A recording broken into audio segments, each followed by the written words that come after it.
Is your Volvo engine starting to get loud, or maybe even sounds like it has a rod knock?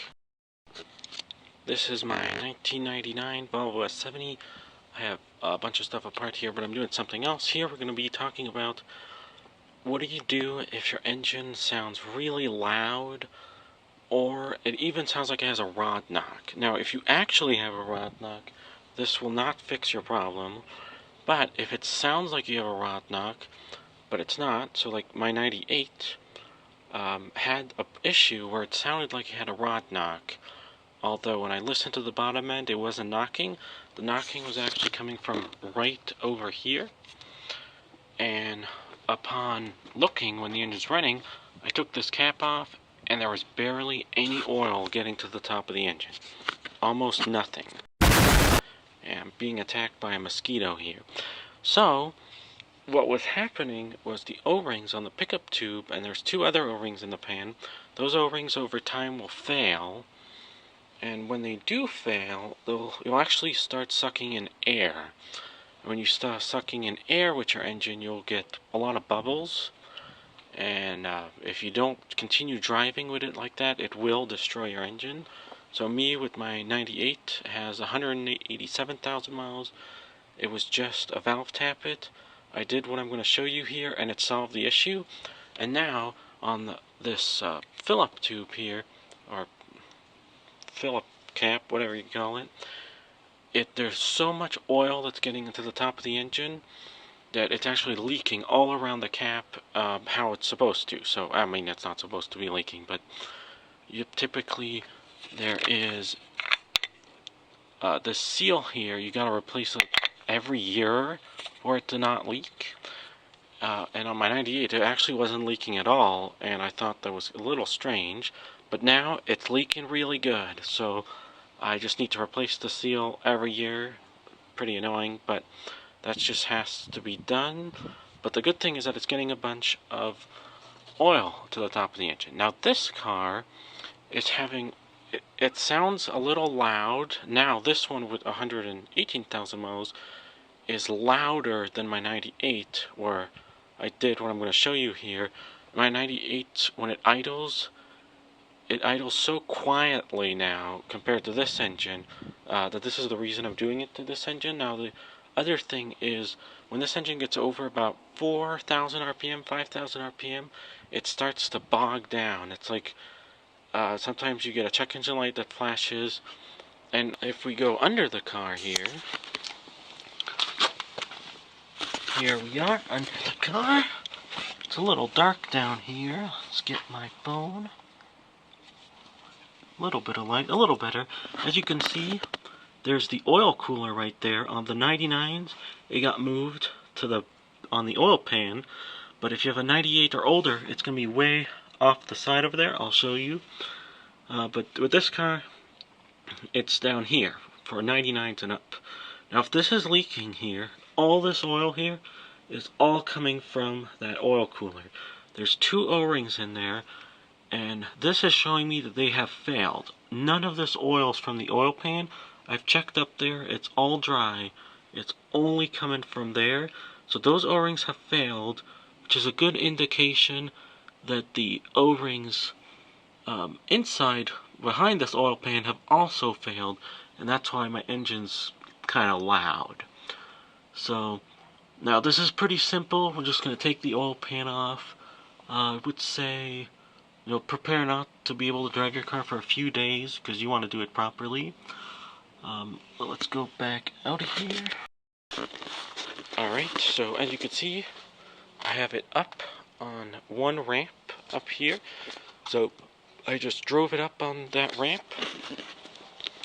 And then over here, I have a jack and a jack stand to hold this up. And we're going to remove this wheel, where I'm going to show you how to lift the engine up and put it in place, because you have to lift the engine up a little bit, not too much, but just a little bit, so that it will allow you to remove the oil pan. Otherwise you have to remove the subframe, which that would be something else. So the kit I have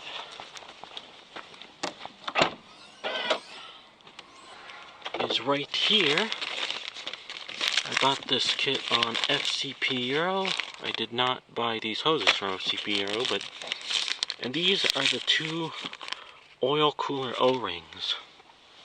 Now if you have a 98 or older, you're going to have the oil cooler behind this panel here, which I'm going to show you, and you're going to need a different O-ring. It's like a rectangular O-ring, and I'll put the part number down in the description for that. So now we can go ahead and take this nice wheel off. One more thing, you need this anaerobic sealer, which will be included with this kit on FCP Euro. Don't use anything else other than anaerobic sealer, because this is what the manufacturer calls for, and it's very easy to use this compared to other stuff. Alright, so I've removed the wheel, pushed back this panel. There was a 10mm holding this in place. Now if we go here, as you can see, right in front of there, which, it's really dark here. But here we are, as you can see, there's a line going right in front. You see those two holes right under the crank? That is where your oil cooler will be if you have a 98 or an 850. Now I know the non-turbos do not get an oil cooler, but maybe 99 they all got one. I'm not completely sure. But what we're going to do here is we're going to undo those two bolts and lift the engine up and basically put only an upper bolt on the lower bolt hole in the engine.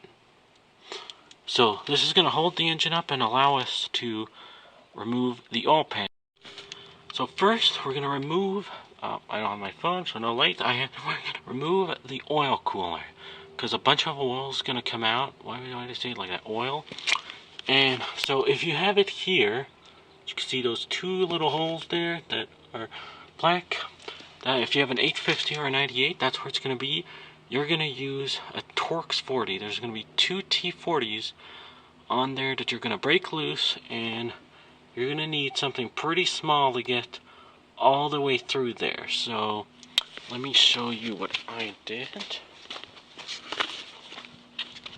They're not very tight anyway, so what I did is I used something like this. Or actually I did use this. Just like this, T40, this is really small, you can get back there, but on this car, since it's a 99, it is under the car, and that uses 4 T25s, or T25, I think. Nope, I'm wrong, T40. So both of them use T40s.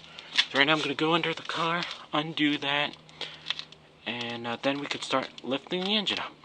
So to remove the thing under the car, you need the same thing I showed you for the 98, a long T40, because otherwise you're going to strip them. So use a long T40. Good thing is that I felt it was going to strip the head, so I stopped, switched this one, came right off. Now we're going to go under the car. I have all of them off. Alright, here it is. You can see I've removed the coolant line. Now you don't need to do this.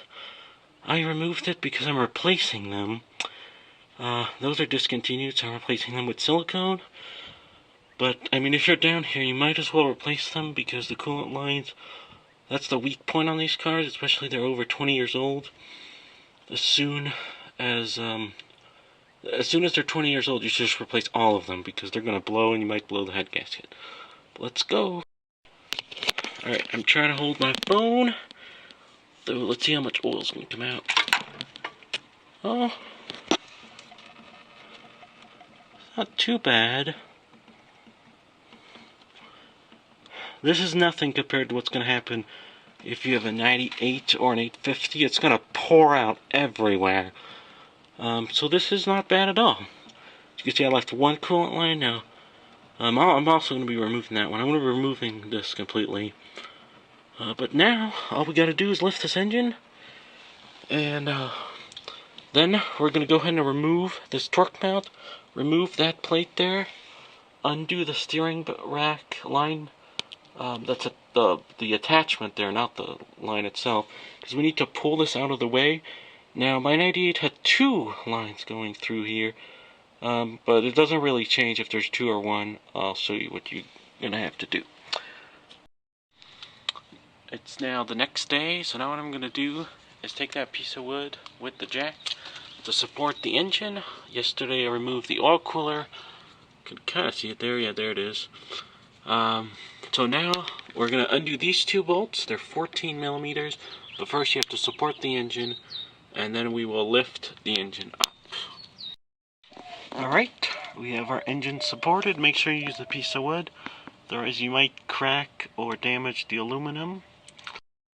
Alright, so I have a couple extension here going to my pretty long ratchet. These are not going to be very tight, but do not use an impact. You don't want to use an impact on any aluminum, so make sure you're doing it by hand.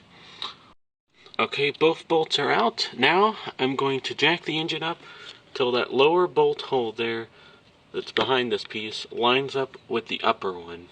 And then we'll put the bolt back in, and this engine will be high enough to remove the pan.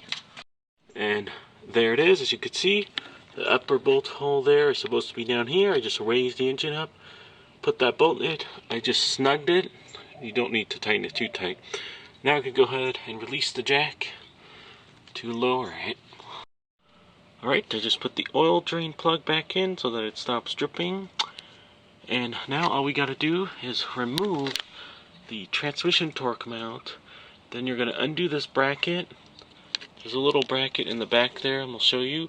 We're gonna pull the steering line out of the way. It just needs to move a little bit, but this is in the way, so you have to move it. And after that, you are gonna have to bend this down here, just a little bit, not a lot. And we can unbolt this pan. Alright, so I've removed the bracket, which was sitting right here. The transmission torque mount that was sitting right here. They're now both sitting here. And remember, you can use an impact over here because those are steel bolts, but do not use an impact with these bolts here. They're going into aluminum, so you don't want to do that. As you can see, I got one power steering line here. Pull it with a ratchet strap. Now I could just push this back with one finger, so there's not a lot of tension on there at all. Now my 98 had two lines going through here, which needed more tension to pull them out of the way. So you have to be really careful. Like, this car has never been on salt roads or snow. It's barely even seen rain, so I was able to remove this bracket here. But if you're somewhere where your car's rusty, you are most likely not going to be able to do that. And that's the main reason for removing the torque mount, so that you can just easily pull it off to the side and there's plenty of room. Now, for this, again, be careful. Make sure this is not being forced into something. So like here, it might look like it's being forced in there. I might just put a piece of the strap in between there just to make sure it can't make a hole through it. That would not be good, but besides that, this pan's ready to come off. Alright, don't forget your two 14 bell housing bolts there. Right there, otherwise you're going to use a 10mm to take all of these off.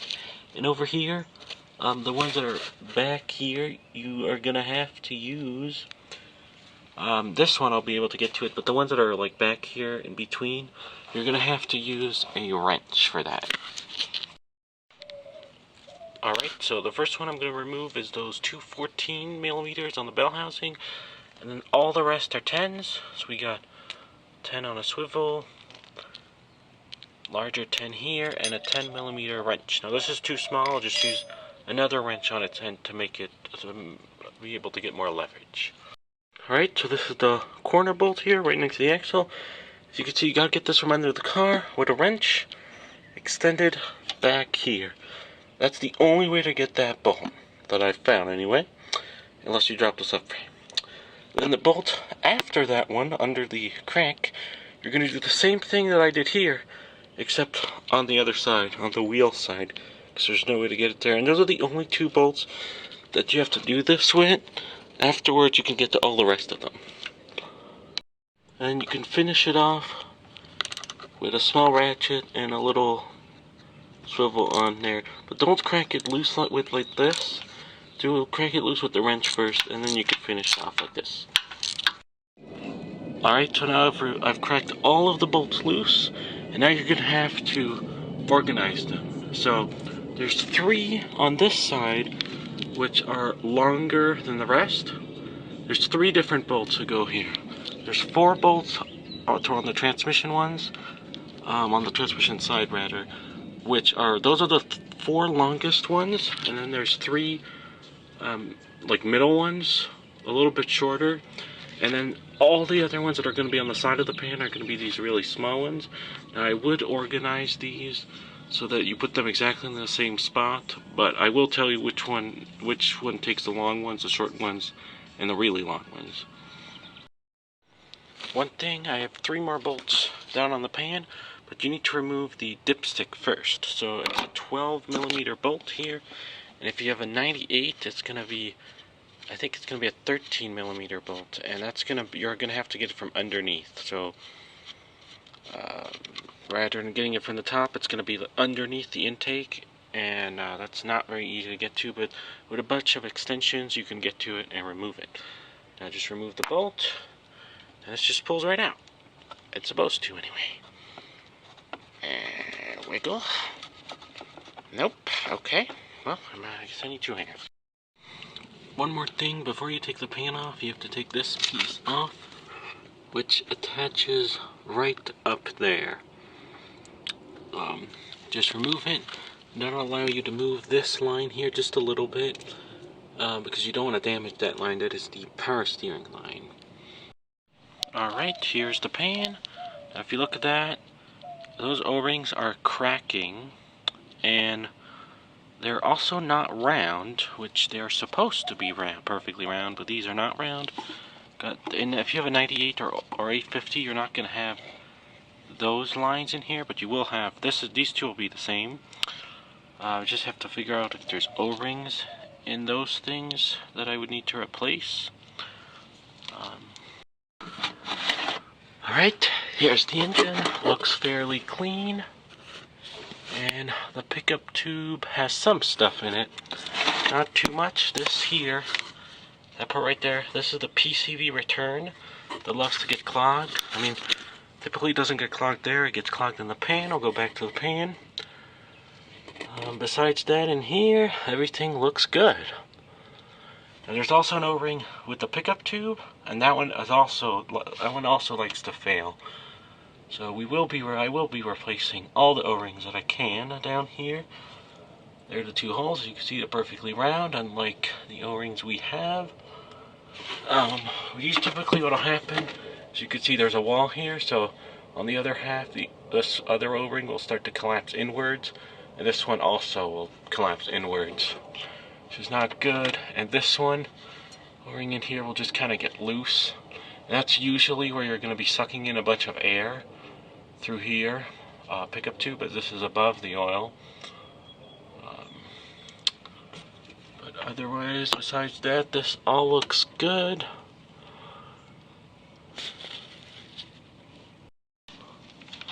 So this is the PCV return. It goes down, then makes a little more than a 90-degree turn down there, and comes back up. Actually makes a 180-degree turn. On the 98 it does not. It makes a 90-degree turn. So I guess they updated it here. Now what I'm going to do, I'm going to take this pan and the pickup tube somewhere where they rebuild engines, and I'm going to have them clean this so that it's as good as new. That's what I did with my 98. The good thing is that there's just a little bit of stuff in here, but not a lot. My 98 had a bunch of stuff. So this looks fairly clean. I think it could be cleaner.